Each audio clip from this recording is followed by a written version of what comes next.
When I arrived at the lawyer's office, my sister said, "I'll take the house and $7 million. He can go back to his shed." She added, thinking I was powerless. But the lawyer slid a document to me and said, "Activate it now." My sister went pale because the paper said, "My name is Mason. I'm 34. Older brother, designated driver, the person who fixes the wobbly chair and labels the leftovers. I run a small custom carpentry shop in a converted shed behind my dad's house. Tables, shelves, the odd crib if a neighbor trusts me. I like simple things. Pencil behind the ear, coffee in a chipped mug, pencil marks on my knuckles to prove I did something real. My phone is old, but it takes clear photos of tape measure numbers, and that's enough. In our family story, my sister, Serena, is the headline. Mom used to say she was born with lights on her. Dad would smile and say, "That girl's going places." Serena learned early that the room leans toward whoever speaks first. She spoke first a lot. She got the solos, the better seat, the last slice because she burns energy. I got told, "Maze, you're good at being steady." It sounded like a compliment. Sometimes it was a leash. I lived 20 steps from the back porch, in a square of space I made into a home. Bed tucked behind a bookcase, tiny desk by a narrow window, a two-burner stovetop that clicks twice before it agrees to light. Dad calls it the shop. Serena calls it the shed, like a punchline. I call it mine. When Dad's health dipped last year, small stroke, then the slow drag of recovery, I moved back so I could be 2 minutes away if he needed help. I fixed rails, added grab bars, learned which pill bottle rattled wrong. Serena came on holidays, took photos, captioned them with hearts, and flew out Monday. I don't hate her. I don't worship her. I have history with her. She once sold the bike I bought with lawn money because she needed cash for a school trip. She said she'd replace it. She didn't. When I asked about it later, she said, "God, Mason, let things go." I did. I let a lot go. That's how you end up living in a shed without resentment poisoning your coffee. You set small boundaries and breathe through the rest. Dad's attorney, Mr. Klein, irons his voice. He's handled paperwork forever, wills, the trust, the easement fight when our neighbor wanted to rip out the old fence. He likes me because I read what I sign. He tolerates Serena because she calls him Klein like they're colleagues. On a gray Monday in February, we had a meeting at Klein's office. The email said, "Estate review, both children present." Serena asked if she could bring her advisor. Klein said no. Dad was there, thinner than last summer, cardigan swallowing his angles, fingers tapping the armrest like he was playing a song only he could hear. I walked behind his chair when they rolled him in and tried not to watch his left shoulder where the muscle jumps now. Klein gestured us into the conference room. The table was the expensive kind that makes you whisper. Serena took the seat with the best light. I sat where I could see Dad's face. Klein did the throat clear that means, "We'll begin." Serena led anyway. She folded her hands like a PR photo and said, bright and quick, "Let's make this easy. I'll take the house and $7 million. He can go back to his shed." She smiled at Klein like she'd solved math. No one spoke. My tongue found the back of my teeth and stayed there. Dad blinked slow. Klein's eyelid twitched once, the only crack in his veneer. Serena added, softer, like it was a kindness, "Mason doesn't need much. He likes simple things. This way we avoid conflict." I looked at my hands. I thought about all the things I had carried quietly. You don't catalog them until someone tries to sweep them off the table and call it compromise. Klein slid a single-page document out of a leather folder, turned it so it faced me, and tapped the signature line with a pen. "Mason," he said, voice even, "activate it now." Serena's smile wobbled. She leaned forward. "What is that?"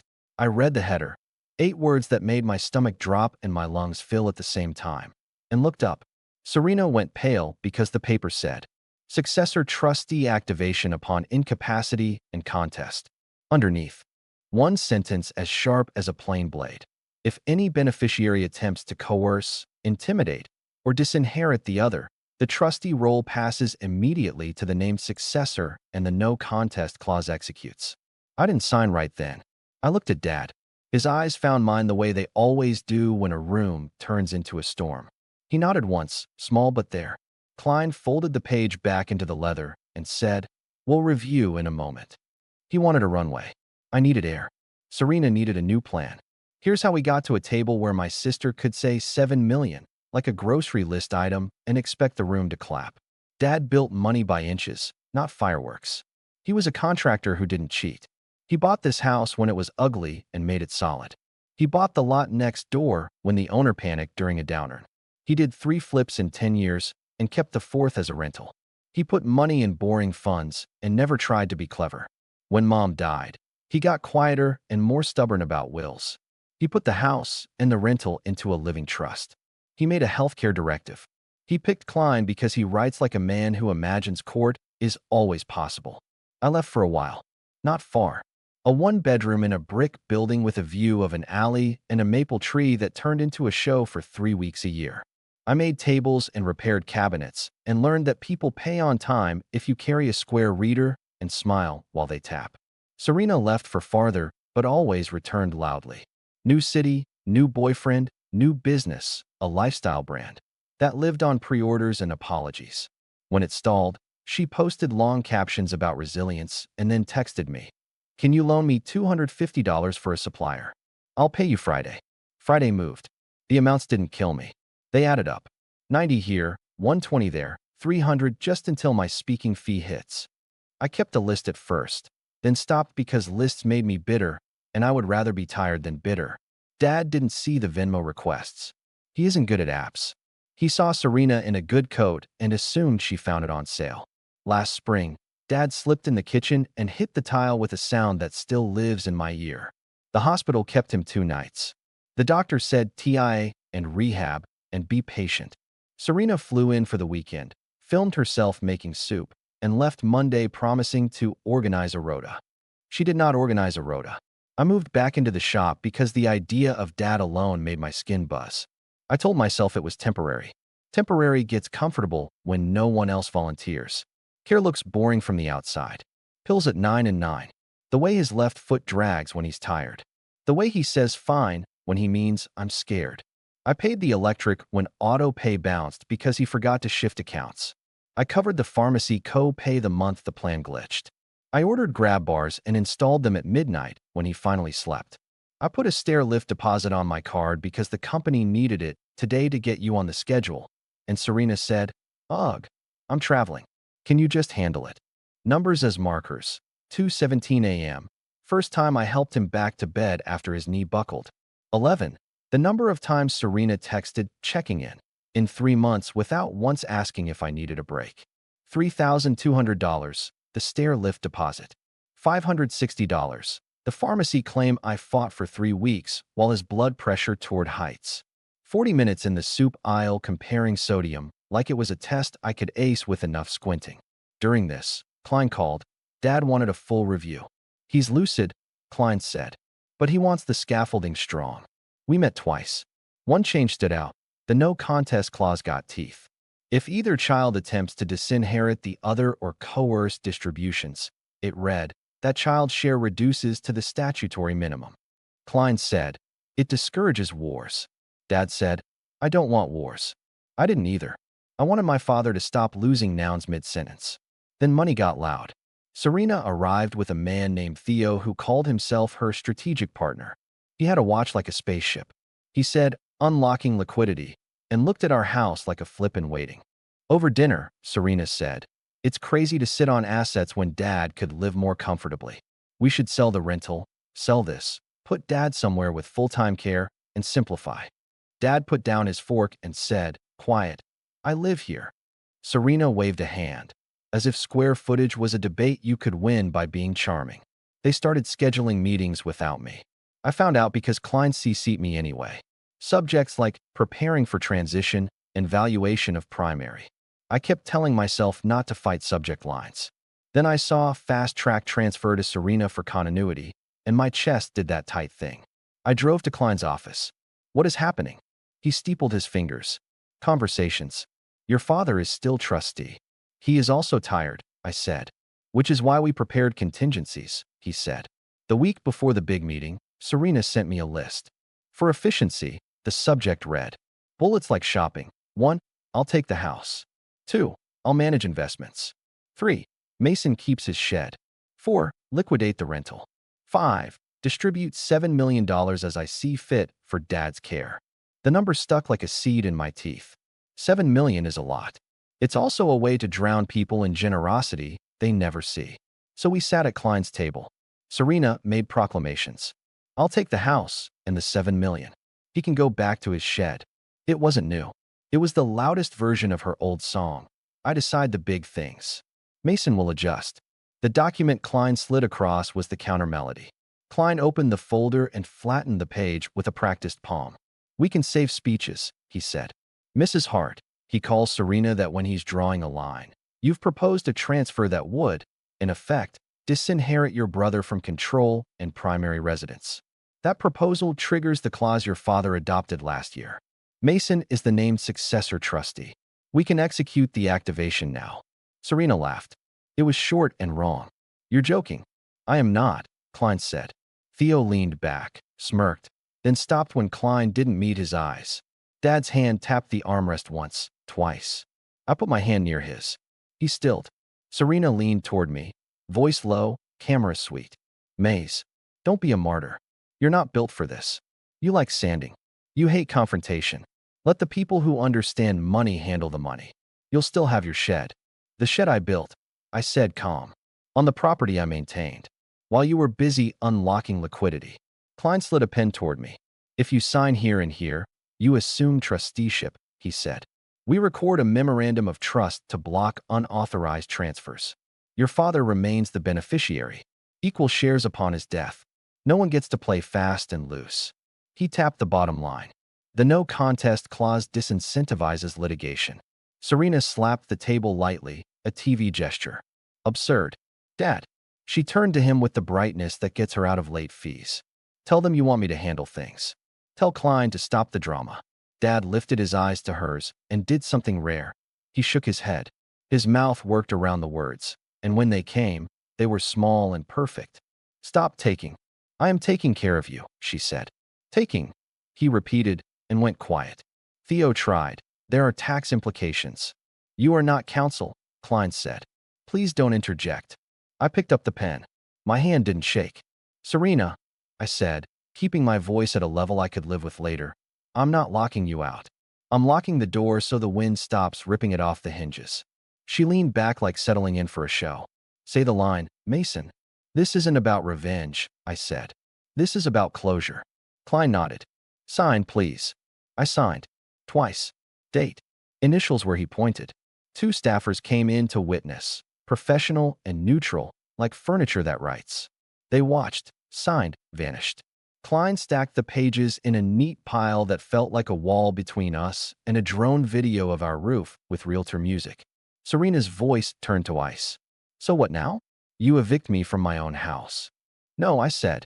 I take Dad home. I keep the lights on. You be his daughter, not his landlord. You don't know what you're doing. Klein slid her a summary. This outlines your rights and obligations. One of them is not unilateral distribution. She didn't take it. Theo, she said. Theo tried again. A house-heavy portfolio is irresponsible. You need me. We need you to stop talking, Klein said. Serena pointed at me. You'll regret this when it gets hard. It's already hard, I said. I've just been doing it quietly. She laughed, and it broke. Enjoy your shed. She left a Serena-shaped hole in the air. Theo followed. The room exhaled. Klein straightened his tie. We'll file today, he said. I'll send a checklist. Dad cleared his throat. Home. Home, I said. In the elevator, he reached for my hand. I let him. In the stainless reflection, I saw a man people hand lists too. Today, I took the list back. I expected fireworks. What I got was paperwork and phone calls and the weird quiet that follows a boundary.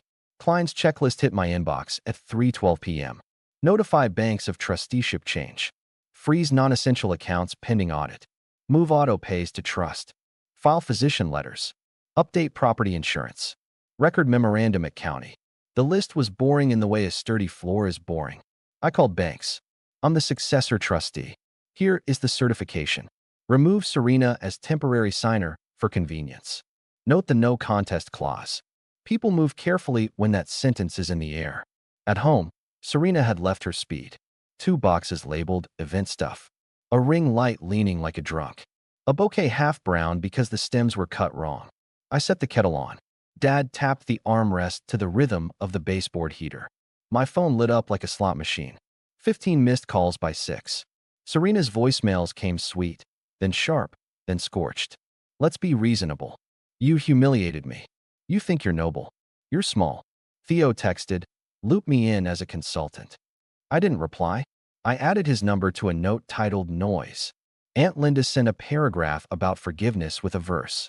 Uncle Ray sent, you did right, kid, plus a brisket photo I didn't know I needed. Serena posted a black square. Sometimes the people you feed bite you. Comments lit up. I put my phone face down and made tea. The next morning, I made eggs for Dad and wrote a plan on the back of an old invoice. Meet Klein at 11. Call Dr. Ahmed for capacity letter. Transfer utilities. Price a home health aid. 4 hours per day. Cash flow the next 90 days. Numbers again. To anchor me. For $1,200 in trust checking, $11,000 in a money market, $3,700 in Dad's personal checking, to be consolidated, $2,100 monthly house expenses, $1,400 medical, $1,280 for mornings with an aide. The big accounts were boring funds. The house was paid off. The rental carried itself. Not precarious, just many dials. At the bank, the manager's tie fought his shirt. He stopped joking when he saw Klein's eyes. We changed signers, printed checks, set alerts over $500. I gave Serena read-only access because I don't want to weaponize secrecy. I want to weaponize transparency. At noon, Serena called. I answered. What do you want? She said. For you to be Dad's daughter, I said. Not his investment committee. You embarrassed me. You embarrassed yourself, I said. You said I could have the shed. You're not built for this. You think righteousness pays the nurse. The nurse will be paid, I said. By the trust. Not by a quick sale to fund your vibe. Silence. You always make me the villain. I didn't write your lines, I said. I just stopped delivering mine. She hung up. Dr. Ahmed faxed. Yes, faxed. A letter. Lucid with deficits. Decisions with support. Good. Guardrails, not erasure. I booked OT. I put a sticky note on the fridge. Call about Tuesday rides. I hired an aide. 8 to 12 a.m., $28 per hour. Worth it if it keeps Dad safer and me less brittle. Serena pivoted to Dad. How are you, Daddy? I'll swing by with Ty. Can Mason send Hulu? Dad held up the phone and said, I don't want scenes. I'll be here when she visits, I said. He nodded and napped like he'd handed me a heavy bag. 3 days in, Theo emailed an engagement letter at $350 per hour. I replied, the trust will not be engaging you. He sent a lecture about portfolios. I filed it under no. A week in, the aide, Marisol, started. She is small and precise and doesn't coo. Dad likes her because she narrates. Left foot. Big step. Good. She hums when she makes tea. The house feels different at 9 a.m. Less like I'm a dam, more like a team. Relatives buzzed. I copied one text as a template. Dad remains the beneficiary. I'm fulfilling the role he assigned. The house is not for sale. Serena can visit as a daughter. We aren't debating this in group texts. Replies ranged from proud of you to silence to a passive-aggressive pie recipe. 2 weeks later, Klein handed me a thick envelope, the county stamp. He also handed me a thinner one. Your father wrote this last summer. Deliver upon activation. At home, after Dad slept, I opened it. Mason, his architect cursive said, you are steady. That is why I worry. Steady people get used like tables. If you're reading this, you did a hard thing. I'm proud. Keep the house while I breathe. Keep your sister if she comes with empty hands and a full heart. If not, keep the door open and your wallet closed. Love, Dad. I put it in the drawer with his father's screwdriver. Something in me unclenched. I slept real sleep 2 nights in a row. Serena texted, can I come by? Yes. 3 to 4 p.m. Marisol will be here. She arrived with takeout and no Theo. She cried when Dad called her kiddo. She poked around my shop and said, you could sell these for more if you styled them better. I could, I said, and didn't ask for a seminar.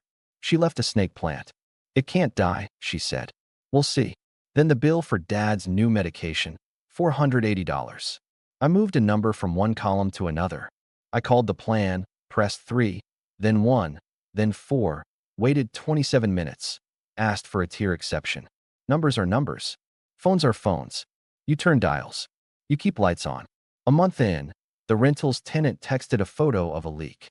I grabbed my bag, fixed a pinhole in the supply line, tightened, wiped, waited.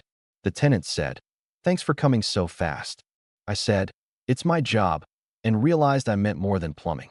Grandma, Dad's mother's sister, technically, sent a card with $10 and for a treat.